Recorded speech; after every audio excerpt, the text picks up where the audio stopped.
హోమం. ఇప్పుడు హోమం మొదలయ్యే కన్నా ముందు ఈ 5 అంతస్తుల భవనం ఎలా నిర్మాణం అవుతుందో నేను ప్రధాన రహదారి నుంచి మీకు కొంత దీని గురించిన వివరణ తెలియజేయడం కోసం నేను ప్రయత్నం చేస్తాను. ఈలోపు వచ్చాక మనం భవనం మొదలు పెట్టుకుందాం.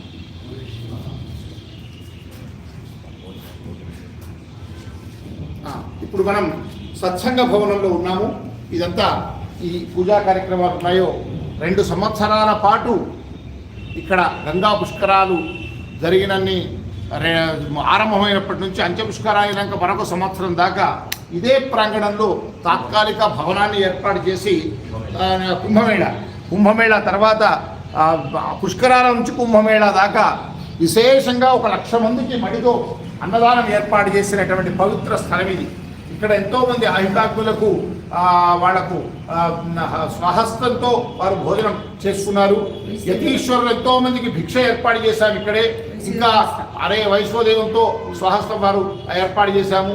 అంతేకాకుండా అనేక మంది పరమహంస పరివ్రాజకులు ఇక్కడ గురువందనం, వారి అనుగ్రహ భాషణాలు, చాలామంది మహాత్ములు, ప్రవచనకర్తల భాగవత సప్తాహాలు, రామాయణం, గర్గ భాగవతము, ఇంకా అనేకమైనటువంటి పురాణ ప్రవచనాలు కూడా ఇక్కడ ఎన్నో జరిగాయి. అనేక స్వామివార్ల ఆరాధనలు జరుగుతున్నాయి. ఎత్తు భిక్ష కూడా ఇక్కడ ఉండే కాశీలో ఉండే అనేక మంది ఎత్తులకు భిక్ష కూడా ఏర్పాటు చేశాం. ఇదంతా ప్రవచన మండపం గ్రౌండ్ ఫ్లోర్ చాలా సువిశాలంగా, అతి త్వరలోనే ఇది చాలా అద్భుతంగా ఈ ప్రవచన మండపం ఏర్పాటు కాబోతున్నది. ఒక 500 మంది కూర్చునే వ్యవస్థతో దీన్ని మనం ఇక్కడ వినగలిగే వ్యవస్థగా దీన్ని ఏర్పాటు చేస్తూ ఉన్నాం. భవిష్యత్తులో వేదాధ్యయనము, వేద విద్యార్థులకు కూడా ఇక్కడ వేదాధ్యయనం చేయడానికి కూడా యోగ్యం. వేదము, శాస్త్రము, శ్రౌతము అధ్యయనం చేయడానికి కూడా తగిన వస్తువులు కల్పిస్తాం. ఇప్పుడు మనం ఒక్కసారి బయట రోడ్డు నుంచి మీకు మార్గం చూపిస్తాం.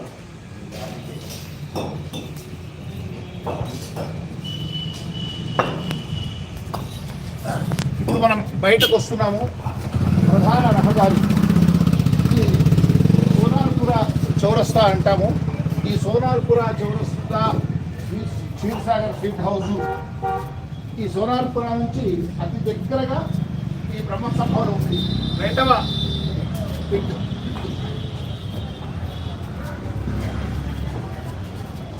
సోనార్పుర చౌరస్తా నుంచి బ్రహ్మస్వ భవనానికి మనం ఇప్పుడు మార్గం చూపిస్తాను మీకు.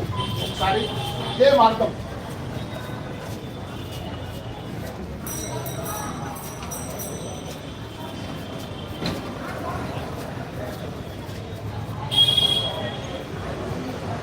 ఇది సోనార్పుర ప్రాంతం. ఒకవైపు ఇటువైపు విశ్వనాథ దేవాలయం, ఇటువైపు ప్రధాన మార్గం. ఈ ప్రధాన మార్గం నుంచే మనము లోపలికి రోడ్డుకు రెండవ దిక్కే మనది బ్రహ్మస్వ భవనం. ఇక్కడ నుంచి దాదాపు 1 కిలోమీటర్ దూరంలోనే నంది సర్కిల్, అటు విశ్వనాథ దేవాలయం, ఇటువైపు బెనారస్ యూనివర్సిటీ, అటు రైల్వే స్టేషను, విమానాశ్రయం వెళ్ళడానికి, మిగతా ఘాట్ల మీదకి కూడా ఇది ప్రధాన రహదారి. ఇప్పుడు ఒకసారి నేను ప్రధాన రహదారి నుంచి మన బ్రహ్మస్వరానికి తీసుకొస్తూ ఉన్నాను. ప్రధాన రహదారి నుంచి మనము చూస్తున్నాం కదా, ఈ దారిలోనే రెండవదే ప్రధాన రహదారికి ఇది రెండవది. 5 అంతస్తుల భవనం బ్రహ్మస్వ భవనం నిర్మాణం అవుతుంది. ఒకసారి మీది కూడా చూడండి. ఈ 5 అంతస్తుల భవనం రోడ్డుకు 2వ భాగంగానే ఉన్నటువంటి ఈ బ్రహ్మస్వ భవనానికి పూర్తిగా శరవేగంగా నిర్మాణం జరుగుతోంది. ఒక్కసారి చూపించి దాదాపు 120 ఫీట్ల వెడల్పుతో ఉంది. ఈ మెయిన్ రోడ్డు నుంచి నేరుగా ఆటో రోడ్డు నుంచి ఈ బ్రహ్మస్వ భవనం లోపల దాకా వచ్చేసట్టుగా. ఇప్పుడు గ్రౌండ్ ఫ్లోర్ చూపించాను నేను. 1వ అంతస్తు, 2వ అంతస్తు, 3వ అంతస్తు, 3 ఫ్లోర్లు వేశాము. 4, 5వ ఫ్లోర్లు కూడా వేయబోతూ ఉన్నాం. ఇప్పుడు నేను ఒక్కొక్క ఫ్లోర్ ఒకసారి చూపిస్తాను మీకు. దయచేసి మీరందరూ కూడా ఈ బ్రహ్మస్వ భవనాన్ని నిర్మాణ తీరును తెలుసుకొని ఆ విధంగా దీని గురించిన అవగాహనతో మన సహకారం అందించవలసిందిగా కోరుతూ ఉన్నాం. ఇప్పుడు ఇదంతా మనం గ్రౌండ్ ఫ్లోర్లో ఉన్నాము. గ్రౌండ్ ఫ్లోర్ సత్సంగ భవనం. 500 మంది ఒకేసారి సత్సంగం జరిగేటట్టుగా ఇది సత్సంగ భవనం అవుతోంది, నిర్మాణం పూర్తవుతూ ఉంది. ఒక్కొక్క రేపటి ఉగాది నాటికి సత్సంగ భవనాన్ని సిద్ధం చేయబోతూ ఉన్నాం. ఇక్కడే పంచాంగ పఠనము, తర్వాత 10 రోజుల పాటు పురాణ మహేశ్వర శర్మ గారి ప్రవచన కార్యక్రమం కూడా ఉంటుంది. ఒకసారి మొత్తం 360 అయింది. ఇప్పుడు మనం నేరుగా సత్సంగ భవనంలో ఇక్కడ ఆఫీసు, కార్యాలయము, మరుగుదొడ్లు ఇవన్నీ ఉంటాయి. ఇప్పుడు మనం మొదటి ఫ్లోర్కి వెళ్దాం. మనం ఇప్పుడు మొదటి ఫ్లోర్కి వెళ్తున్నాము. మొదటి ఫ్లోరు అన్నదాన సత్రానికి మనం బయలుదేరుతూ ఉన్నాం.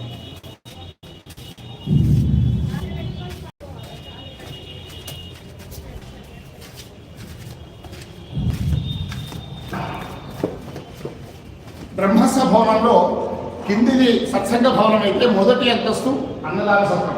ఇక్కడ దాదాపు 1000 మంది మడితో భోజనం అందించడానికి వ్యవస్థ ఏర్పాటు చేస్తూ ఉన్నాం. ఇక్కడ ప్రతి ఒక్కరికి కూడా చూడు కిచెన్ ఉంటుంది, వంటశాల. తర్వాత ఎవరైనా పెద్దవారు కింద కూర్చోలేని వాళ్ళ కోసం మార్బుల్స్తో సీటింగ్ ఏర్పాటు చేస్తాం. కింద కూర్చొని మడితో భోజనం చేసే వారికి ఈ ప్రాంగణం అంతా కూడా మనకు ఉంటుంది. ఇది వంటశాల. బ్రహ్మస్థ భవనం మొదటి ఫ్లోర్ వంటశాల. 3250 ఎస్ఎస్టీతో చదర పొడుగులతో ఈ ప్రాంగణం అంతా ఉంది. కూడా సకల సౌకర్యాలతో ఈ వంటశాల అందరికీ శుచిగా, శుభ్రంగా, శుభ్రమయంగా మడితో భోజనం అందించడానికి ఈ వ్యవస్థ. ఇప్పుడు మనం ఇది మొదటి అంతస్తు కదా వంటశాల. రెండో అంతస్తులో కూడా కాశీలో ఇంతవరకు ఎక్కడా నిర్మాణం లేనట్టుగా మొదటిసారి అందరికీ ఉచితంగా, ధార్మికులందరికీ, సదాచార సంపన్నులకు ఉచిత వసతి భోజనం ఏర్పాటు చేయాలన్న సంకల్పంతో ఏర్పాటవుతున్న ఇది ఒక గొప్ప ధార్మిక సంస్థ. ఇది 2వ ఫ్లోర్. ఈ 2వ ఫ్లోర్ ప్రత్యేకత ఏమంటే ఒక్కసారి చూడండి. సరే, లిఫ్ట్ మార్గము, మెట్లు వేరువేరుగా ఉన్నాయి. లిఫ్ట్ దిగాయి. ఇది లిఫ్ట్ మార్గము.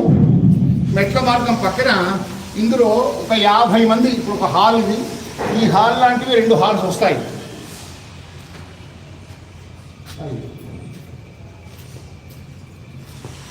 ఒకటి స్త్రీలకు, ఒకటి పురుషులకు. డార్మెంటరీస్ అంటే వాళ్ళ కాట్స్ వేస్తారు, మంచాలు. దీనిలో 100 మంది బస చేసేటట్టుగా, అంటే 50 మంది పురుషులు. ఇలాంటి హాల్స్ ఇంకా 2 వస్తాయి. మహిళలకు విడిగా, పురుషులకు విడిగా, అన్ని సకల సౌకర్యాలతో విడిగా. అక్కడ వాష్రూమ్స్ అటువైపు ఉంటాయి, బాత్రూమ్లు. ప్రత్యేకంగా పురుషులకు, స్త్రీలకు విడిగా పురుషుల కోసం ఏర్పాటు చేస్తున్న డార్మెంటరీ ఇది. అక్కడ వాళ్లకు మరుగుదొడ్లు, అదేవిధంగా స్నానపు గదులు, వాష్రూమ్స్ అక్కడ ఉన్నాయి. ఇది స్త్రీల కోసం ఇటువైపు నాకు ఇదంతా కూడా పురుషుల కోసం ఏర్పాటు చేస్తున్నటువంటి ప్రాంగణం. 100 మందికి పడక ఏర్పాటు, బస ఏర్పాట్లు. ఇది స్త్రీల కోసం. ఇలాంటి ఇంకొక హాల్ వస్తుంది. వీళ్ళొక 50 మంది, పురుషులకు 50 మంది ఇక్కడ డార్మెంటరీగా ఉండడం కోసం ఉంటుంది. ఇది 2వ అంతస్తు. వీళ్ళందరికీ ఉచిత వసతే. కింద సత్సంగ మందిరంలో ఎవరైనా సప్తాహాలు కానీ, యాగాలు కానీ, ఇతర ధార్మిక కార్యక్రమాలు, ప్రత్యేకంగా అర్చనలను చేసుకునే వాళ్ళ కోసం 100 మంది వచ్చినా 100 మందికి పురుషులకు, స్త్రీలకు విడివిడిగా అకామిడేషన్ ఏర్పాటు చేస్తూ ఈ 2వ ఫ్లోర్ను నిర్మాణం సాగుతూ ఉంది. ఒకసారి ఇది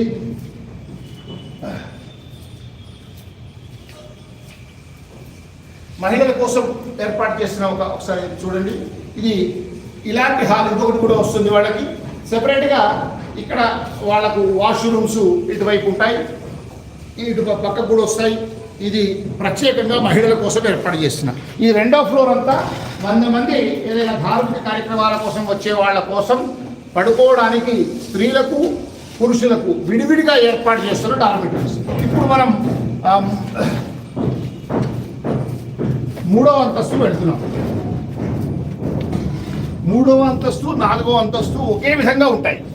మనం 3వ అంతస్తులోకి బయలుదేరుతున్నాం. 3వ అంతస్తు స్లాబు ఈ మధ్య పడింది. ఇది ఒక 4-5 రోజుల్లో ఈ 3వ అంతస్తు పూర్తవుతుంది. ఇంకా కర్రలు ఉన్నాయి, ఇంకా తీసేయలేదు. ఈ 3వ అంతస్తు, 4వ అంతస్తు ప్రత్యేకత ఏమంటే ఒకసారి ఈ దూరం ఈ దర్శనం అయ్యి ఇందులో 13 గదులు ఉంటాయి. ఈ ఫ్లోర్లో ఒక 13 గదులు ఉంటాయి. దీని పై ఫ్లోర్లో కూడా ఒక 13 గదులు ఉంటాయి.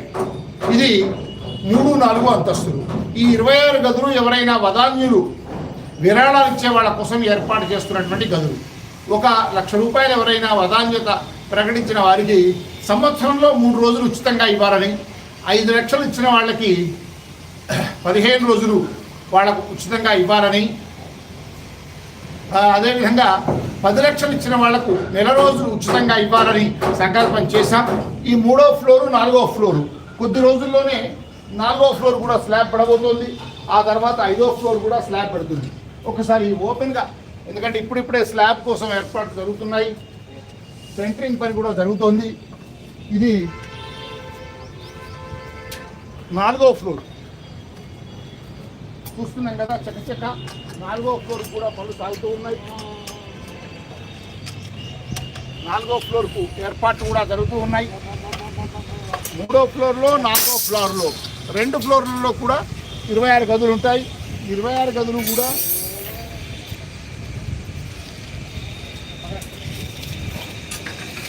ఒకసారి కాశీ నగరం అంతా కూడా మనం వీక్షించవచ్చు.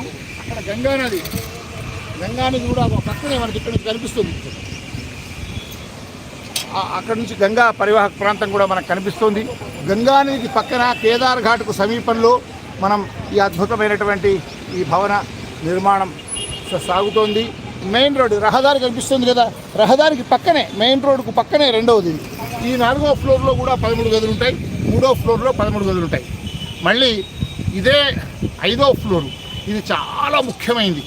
ఎట్లంటే స్వహస్తం కోసం వచ్చే వారికి వైశ్యోదేవం వాళ్లకు భోజన వసతి ఏర్పాటు చేస్తాం, భిక్ష. అలాగే స్వామీజీలు, యతీశ్వరులు, సదాచార సంపన్నులు, నిష్ఠాగరిష్ఠులు, ఇంకా పరమహంస ప్రేమరాజకుల పరివారానికి కూడా భిక్షను మనం అందించడానికి కూడా సకత వసతులు 5వ ఫ్లోర్లో ఉంటాయి.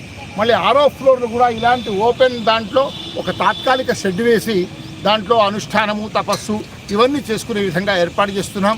ఇలా 5 అంతస్తులు, కింది అంతస్తు సత్సంగ భవనం, గ్రౌండ్ ఫ్లోర్, మొదటి అంతస్తు అన్నదాన సత్రం, 2వ అంతస్తు డార్మెటరీ, ఒక 100 మంది భోజనం ఏర్పాటు చేసుకునేటట్టుగా, ఇది 100 మంది భోజన వసతి కల్పించేటట్టుగా, అదేవిధంగా 2, 3, 4 గదులు 13 గదుల చొప్పున 2 ఫ్లోర్లు. 5వ ఫ్లోరు యతీశ్వరులు, ఆహితాగ్నుల కోసం స్వహస్తంతో వైశ్వదేవం చేసుకునేటట్టుగా యతులకు భిక్ష ఏర్పాటు చేయడానికి 6వ ఫ్లోరు ఇంత దాంట్లో వస్తుంది. 6వ ఫ్లోర్లో ప్రత్యేకంగా ఒక షెడ్ వస్తుంది. దాంట్లో అనుష్ఠానము, తపస్సు, ఇంకా ఇతర అర్చనలు, ఇతర కార్యాభిషేకాలు చేసుకోవడానికి ఒక ప్రత్యేక వ్యవస్థ. ఇలా 5 అంతస్తుల ధార్మిక బ్రహ్మస్థ భవనం ఇక్కడ ఏర్పాటవుతోంది. ఇది కాశీలోనే ఇలాంటి ఈ వ్యవస్థ తొలిసారిగా ఏర్పాటవుతోంది. పూర్తిగా ఉచితం. కేవలం ఆ గదులు వదాన్యులు ఎవరైతే విరాళాలు అందిస్తారో, నేను చెప్పినట్టుగా ఆ విరాళాలు అందించే వారి కోసం నేను ఆ బ్యాంకు డీటెయిల్స్ అవన్నీ కూడా డిస్క్రిప్షన్లో పెడతాను. అలాంటి వదాన్యుల కోసం 23 గదులు ఉంటాయి. అవి కూడా ఒకవేళ ఎవరైనా బయట వాళ్ళు వస్తే నామమాత్రపు అద్దెతో ఏర్పాటు చేస్తాం. మిగతా భోజన వసతి ఉచితం, సత్సంగ భవనము ఉచితము. అదేవిధంగా యతులకు, ఆహితాగ్నులకు మేము వైశ్వదేవం కోసం కానీ భిక్ష అందించడం కానీ అది కూడా పూర్తిగా ఉచితం. ఇది స్వచ్ఛంద ధార్మిక సేవ కోసం ఏర్పాటవుతున్నటువంటి గొప్ప ధార్మిక బ్రహ్మస్థ భవనం. ఎవరైనా వదాన్యులు మీరందరూ కూడా ఈ విషయంలో దీంట్లో చొరవ తీసుకొని సాధ్యమైనంత సహాయాలు అందించి 5 కోట్లకు అనుకుంటే మేము 6 కోట్ల దాకా అవుతుంది. 6 కోట్లతో ఏర్పాటవుతున్న ఈ 5 అంతస్తుల భవనానికి విరివిగా మీరు విరాళాలు అందించాల్సిందిగా మిమ్మల్ని అందరినీ కోరుతూ ఉన్నాం. ఒకసారి మీరందరూ కూడా ఈ భవన నిర్మాణం యొక్క ఉదాత్తమైన లక్ష్యంతో ఏర్పాటవుతున్నటువంటి ఈ భవన నిర్మాణం గంగా నదికి సమీపంలో, విశ్వనాథ దేవాలయానికి అత్యంత సమీపంలో 1 కిలోమీటర్ దూరంలో ముందర రిక్షా ఎక్కితే విశ్వనాథ దేవాలయానికి వెళ్ళొచ్చు. అట్లాగే గంగా నదికి దగ్గర వెళ్ళొచ్చు. కేదారేశ్వర దేవాలయం కూతవేడు దూరంలో ఉంది. ఇంతటి ప్రాధాన్యత కలిగిన కేదారఖండంలో ఏర్పాటవుతున్నటువంటి ఈ బ్రహ్మస్థ భవనానికి మీరందరూ కూడా వీలైనంత సహకారము, చొరవ అందించి మనం ఉన్నా లేకున్నా మన ఆచంద్ర తారార్థం కార్మిక బ్రహ్మస్వ భవనంలో విరివిగా జరిగే ధార్మిక కార్యక్రమాలకు ఉచితంగా సేవా దృక్పథంతో జరిగేటువంటి ఈ ఉదాత్త లక్ష్యంతో జరుగుతున్న ఈ సేవా కార్యక్రమాలకు మన భాగస్వామ్యం ఉంటుంది.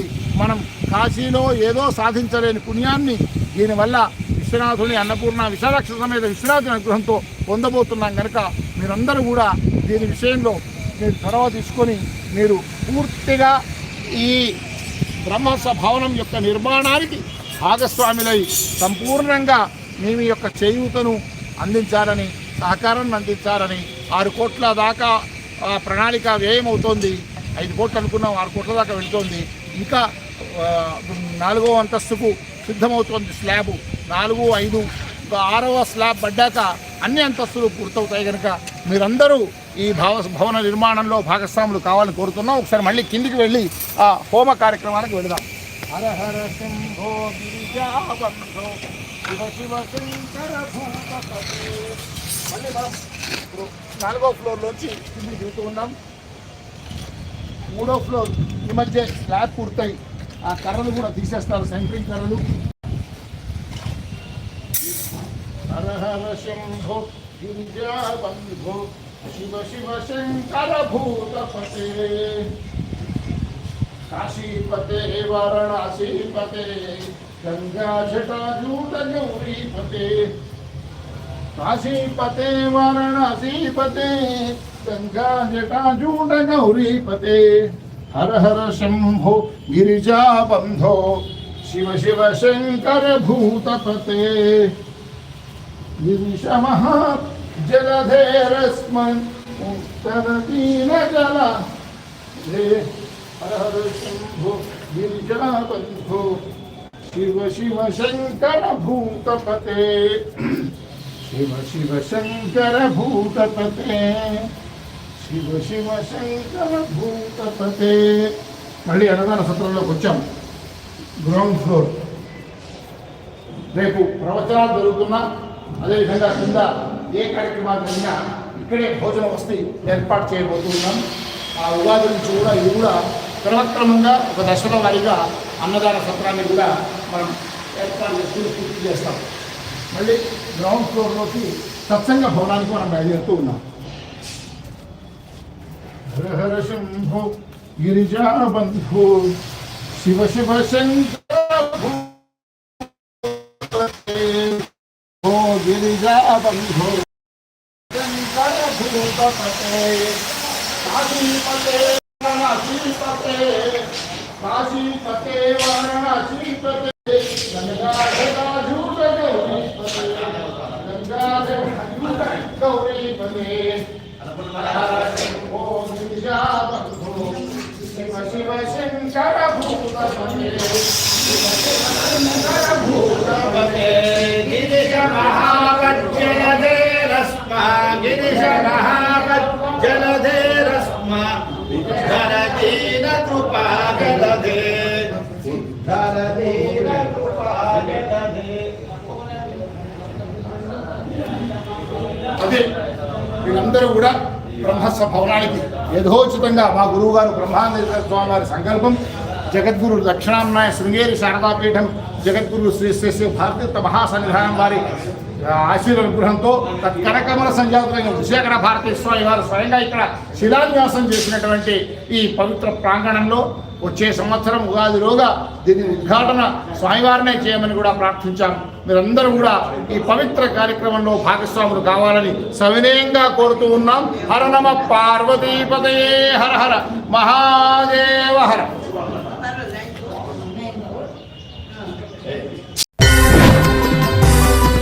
दर्शनम्